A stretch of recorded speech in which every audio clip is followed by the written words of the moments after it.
everybody's down here is not bad. There's a lot of people homeless that want to help them.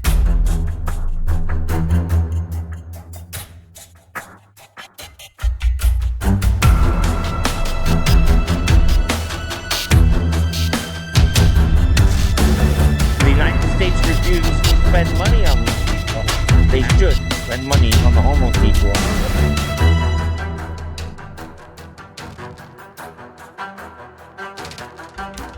I'm an addict now. It's like hell here. It's really hell.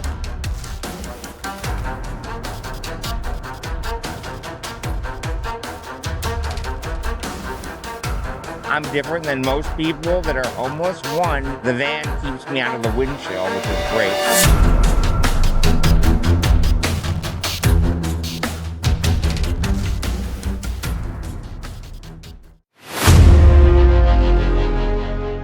They announced it like a victory. Los Angeles cleared Skid Row. Politicians smiled, cameras rolled, and for a moment, it looked like the crisis was over. But 6 months later, the reality is still here. 43,000 people remain homeless across the city. The tents didn't disappear. They just moved to different streets, different corners, out of sight but not gone. Right now, Los Angeles sits under calm 68-degree spring weather, and thousands are still sleeping outside with nowhere to go. Now, pause. If Skid Row was truly cleared, why hasn't homelessness disappeared?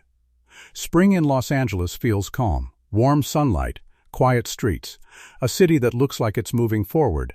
But what you're about to see is what happened after the headlines faded. Not the cleanup, the aftermath. In this video, we will take you inside the reality behind Skid Row, where thousands of people actually went, why clearing encampments doesn't reduce homelessness, and how billions of dollars still haven't created permanent housing. This is not just about one street. It's about a system that keeps repeating the same cycle. If you want to understand what is really happening inside American cities, not what is shown, but what is hidden, subscribe to GlobePath. We go deeper than the headlines, so you don't have to guess. And in the next chapter, we begin with a single story. One person, one life that was completely normal until it wasn't. Chapter 1. He had a job, a home, then one bill changed everything. Before the streets, before the tents, there was a normal life. A paycheck, a routine, a place to sleep. So how does someone go from stable to homeless in one city? His name is Jake. He lived in Los Angeles. Nothing special, just a normal life. He worked at a warehouse. Long shifts, early mornings, tired nights. But every month, he paid his rent. He had a small apartment, a bed, a kitchen, a door he could lock. That was enough. Then everything changed. In 2024, his rent went up, not a little, a big jump. At the same time, food got expensive, gas got expensive, life got expensive. But Jake's salary stayed the same. He tried to keep up, worked extra hours, skipped meals, cut everything he could. Still, it wasn't enough. One missed payment. Then another. Then the letter came. Eviction. Now pause. This is where things fall apart fast. Jake packed what he could.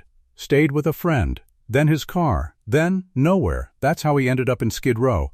At first, it felt unreal. So many people, so many tents.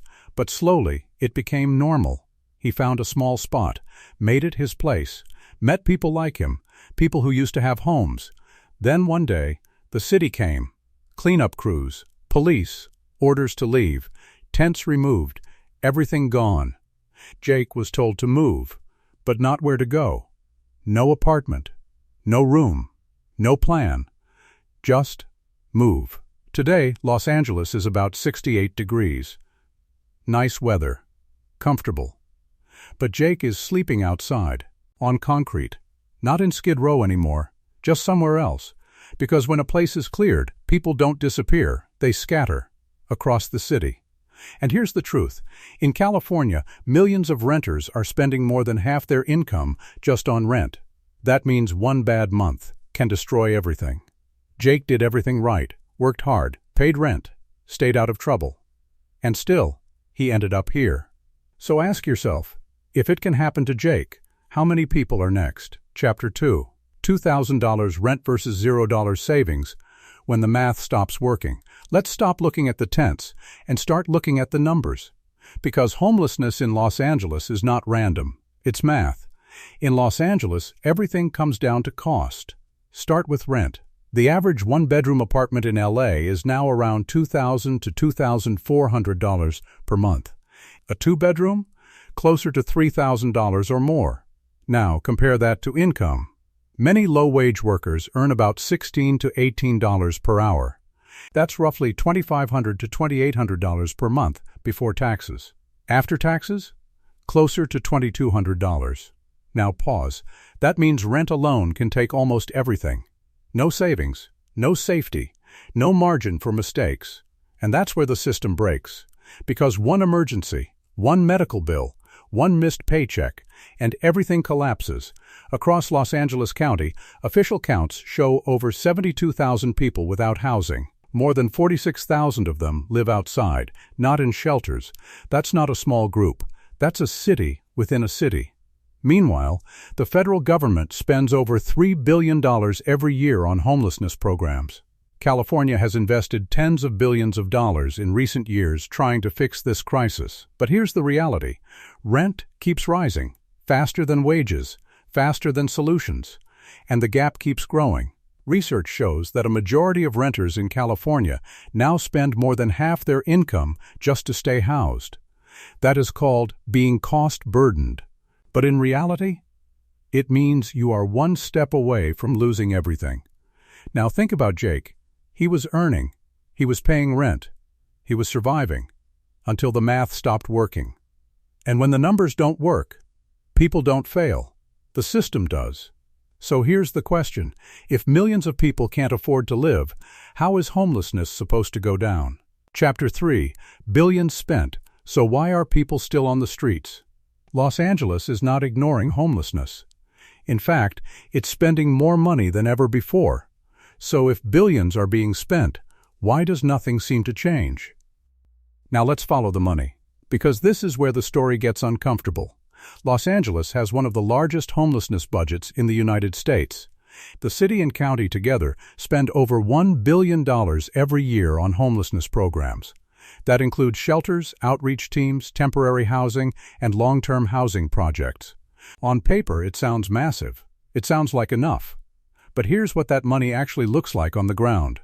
One of the biggest programs is permanent supportive housing. This means building apartments for people who were previously homeless. Sounds like a real solution. But the cost? In Los Angeles, one unit can cost $500,000 to over $600,000 to build. Now pause. $500,000 for one apartment. And sometimes even more. Because land is expensive, permits take time, construction costs keep rising, and projects often get delayed. Years can pass before one building is finished. Meanwhile, people are still outside. Now compare that cost to something simple. If rent is $2,000 per month, that same $600,000 could pay rent for someone for more than 25 years. One person, fully housed, for decades. But instead, the system builds slowly, very slowly. Another program is temporary shelter beds. These are supposed to be faster and cheaper. But even here, costs add up. In some cases, the city spends tens of thousands of dollars per bed per year, and still there are not enough beds for everyone. So people like Jake are left waiting for a spot, waiting for housing, waiting for the system to catch up. But the system moves slowly, and life on the street moves fast. Now think about this. Los Angeles has spent billions over the years. Programs launched, plans announced, promises made. But today, tens of thousands are still homeless, still outside, still surviving day by day. Jake's city is spending huge amounts of money, but Jake is still sleeping on concrete. Not because money doesn't exist, but because the system around that money is not working fast enough. Now pause, because this is the real question. If billions are already being spent, why are people still waiting for a place to live? And more importantly, who is that money actually helping? Chapter 4. The system isn't broken, it's working exactly like this. What if homelessness in Los Angeles isn't just bad luck? What if it's not just addiction or poor decisions? What if the system itself is pushing people here? Most people think homelessness starts on the street. It doesn't. It starts much earlier. Inside the housing system. In Los Angeles, building new housing is not simple. It can take years just to approve one project. Zoning laws restrict where buildings can go. Permits move slowly. Neighborhood opposition delays construction even more. So even when money exists, housing doesn't appear fast enough. Now add another problem. There are not enough affordable units. Not even close. Millions of people are competing for limited space. And when demand is higher than supply, prices go up. Fast. That's exactly what happened in Los Angeles. Rent kept rising, year after year. But wages? They didn't keep up. Research shows income growth has stayed mostly flat, while housing costs continue to climb. That gap is where the crisis begins. Now, pause, because this part matters. When rent takes more than half your income, you are not stable. You are surviving. And survival is fragile. One emergency, one job loss, one health issue, and you fall out of the system. But getting back in? That's much harder. Because once you are homeless, everything becomes more difficult. Finding a job, keeping documents, staying healthy, even applying for housing. The system expects stability from people who no longer have it. That's the trap. And it repeats over and over again. Meanwhile, policies continue. Programs expand. Budgets increase. But the root problem remains. Not enough affordable housing, not enough speed, too many barriers. And while all of this continues, people are still outside, right now. In Los Angeles, it's 68 degrees. The weather is calm. The city looks peaceful, but thousands are sleeping on sidewalks tonight, not because they want to, because the system has nowhere to place them. And here is the hardest truth. Skid Row was never the real problem. It was just where the problem was visible. When it was cleared, the system didn't fix anything. It simply spread the crisis across the city. Different streets, different neighborhoods, same people, same struggle. Now ask yourself, if the system creates the problem, how can the same system solve it? Chapter 5, He's Still Here and So Is the Problem. 6 months later, Skid Row looks different. But the people? They're still here. Jake is still in Los Angeles, still waking up on the street, still packing his things every morning, because nothing stays permanent out here, not even your spot. Some nights he finds a shelter bed. Most nights he doesn't. He moves from block to block, from sidewalk to sidewalk, always temporary, always uncertain. The city around him keeps moving. Cars pass, people go to work, life looks normal. But for Jake, nothing is stable anymore. 6 months ago, Skid Row was cleared. Tents removed. Streets cleaned. It looked like progress. But Jake didn't disappear. He just moved.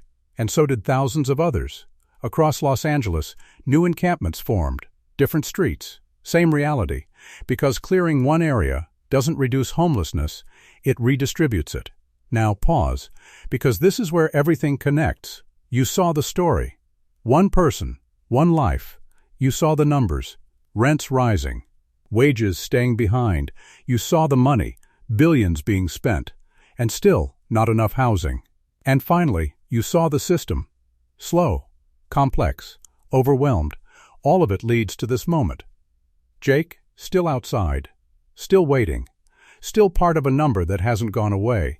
And here's the truth most people don't want to hear. This crisis is not temporary. It's growing, quietly. Street by street, person by person. Because when housing becomes unaffordable, homelessness becomes inevitable. And until that changes, nothing else will. Now think about this. If this can happen in Los Angeles, one of the richest cities in the world, what does that mean for every other city? Now pause. Because we didn't answer everything. In our next video, we go to San Francisco, another city, another crisis. But what we found there is even more difficult to ignore. If you want to understand what is really happening inside American cities, subscribe to Globe Path. We show you the reality, so you don't have to guess. And tell me in the comments, did you think clearing Skid Row solved the problem? Or do you see it differently now? Chapter 6, What No One Shows You After the Sweep. The cameras leave. The streets look clean. But what happens the next day? To the people who were living there, the sweep is fast, trucks arrive early, police stand nearby, workers move in, tents come down. Belongings are cleared. Within hours, the street looks different. Cleaner, empty, controlled. From a distance, it looks like progress. But this is only the surface, because what you don't see is what happens next. People don't disappear, they scatter. Some move a few blocks away, some go under bridges, some disappear into alleys and parking lots. Out of sight, but not gone. Now pause, because this part matters. When a sweep happens, people lose more than a tent. They lose documents, medication, clothes, phones, everything they need to rebuild their lives, and without those things, starting over becomes even harder. Jake experienced this himself. During one cleanup, he lost his ID. Without it, he couldn't apply for jobs, couldn't access certain services, couldn't even check into some shelters.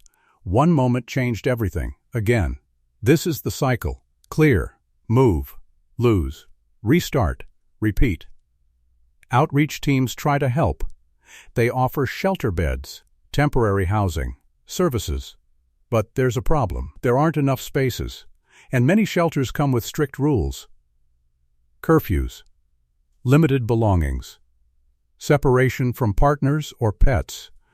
For some people, that doesn't feel like safety. It feels like another form of instability. So they return to the streets, not by choice, by circumstance. Meanwhile, the city reports progress. Encampments reduced, areas cleared, streets improved. And technically, that is true. But the human reality is different.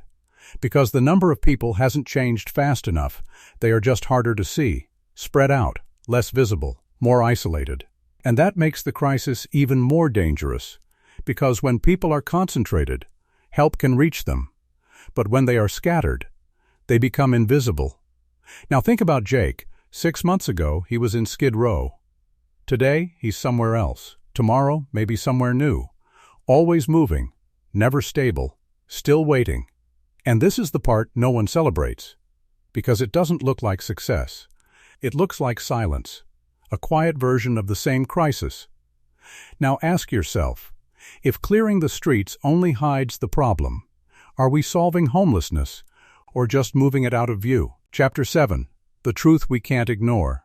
After everything you've seen, one question remains. If the system knows the problem, why does nothing truly change? 6 months later, Los Angeles looks different. Skid Row is quieter, cleaner in some areas, less visible. But the crisis?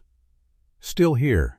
Jake is still here, still walking the same streets, still carrying everything he owns in a bag, still searching for something permanent, not temporary help, not another move, a real place to live.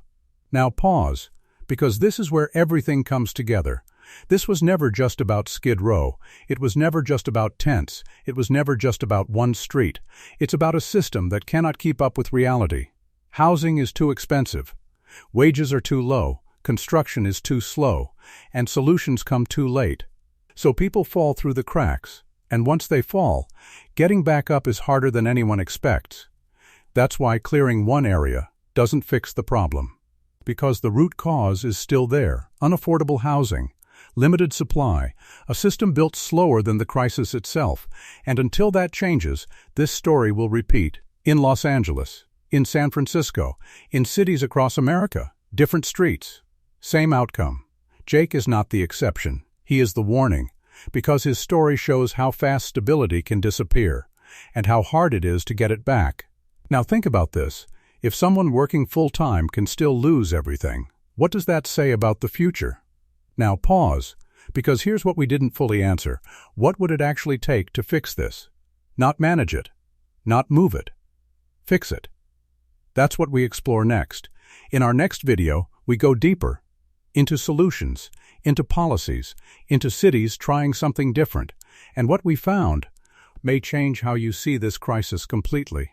If you want to understand what is really happening inside American cities, subscribe to GlobePath. We show you the reality behind the headlines, so you don't have to guess. And tell me in the comments, do you think this problem can actually be solved, or are cities just learning to live with it? Chapter 8. What would it actually take to fix this? We've seen the streets, we've seen the numbers, we've followed the money. So now the real question is, what would it actually take to end this? Fixing homelessness is not simple, but it is not impossible. The problem is not a mystery anymore. We know what's driving it. Housing costs are too high, affordable homes are too few, and the system moves too slowly. So any real solution has to start there. More housing, faster construction, lower costs. Sounds obvious. But in cities like Los Angeles, this is where everything gets stuck. Projects take years. Approvals take time. And every delay means more people fall into homelessness. Now pause, because here's the key shift. Some experts say the focus needs to change. From managing homelessness to preventing it. That means stopping people before they fall. Emergency rent support, faster eviction protection, lower-cost housing options. Because once someone becomes homeless, the cost to help them is much higher, and the path back is much harder. Think about Jake. If someone had helped him when rent first increased, he might still have a home today. Instead, now the system has to rebuild everything from zero, and that takes time, money, and years of effort. That's why prevention matters. But prevention alone is not enough. There also needs to be faster housing solutions, not projects that take 5 years, but options that can work in months. Temporary units, converted buildings, simpler approvals. Because people cannot wait years for a solution. They need help now. Right now. Tonight, in Los Angeles, it's still around 68 degrees. The weather is calm, but for thousands of people, there is still no safe place to sleep. And that is the reality. Not in theory, not in policy, in real life. So here is the final truth. Homelessness is not just about people on the street. It is about a system that has fallen behind the cost of living.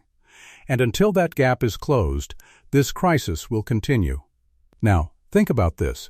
If the solution is known, what's stopping it from happening? That's the question we leave you with. And in the next episode of Globe Path, we go inside a city trying a different approach, a city testing faster housing solutions, and what we found there might be the first real sign of change. If you want to understand the future of American cities, subscribe to Globe Path. Because this story is not over.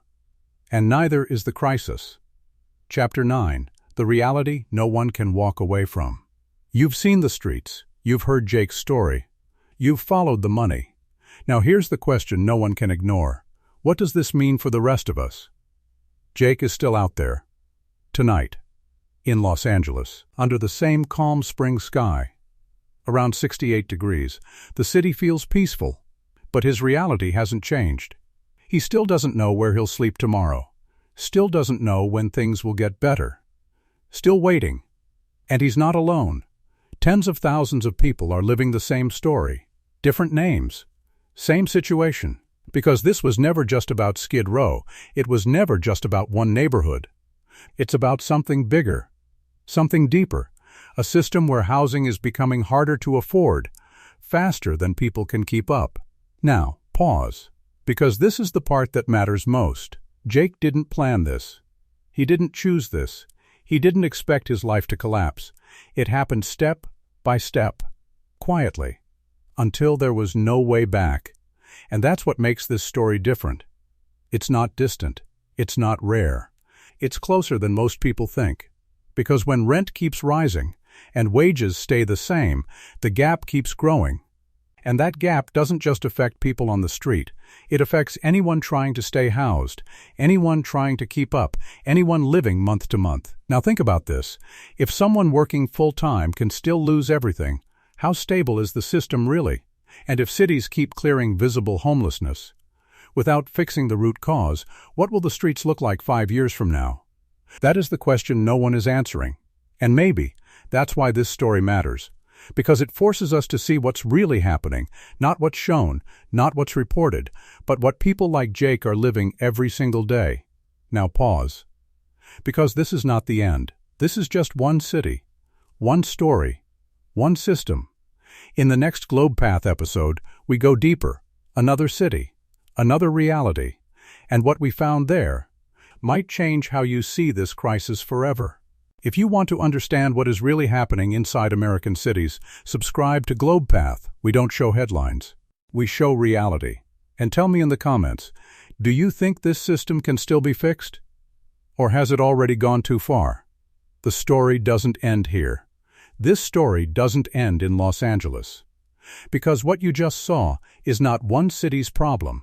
It's a pattern, a system repeating itself across America, different streets, different names, same reality, people working, but still falling behind.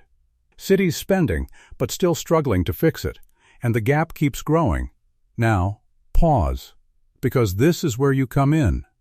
If this video made you think differently, if it showed you something you didn't see before, then stay with us. Subscribe to GlobePath, because we're not chasing headlines. We're uncovering what's really happening underneath them. Next, we take you inside another city, another system, another truth that's even harder to ignore.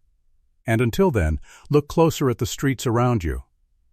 Because sometimes the biggest stories are the ones hiding in plain sight.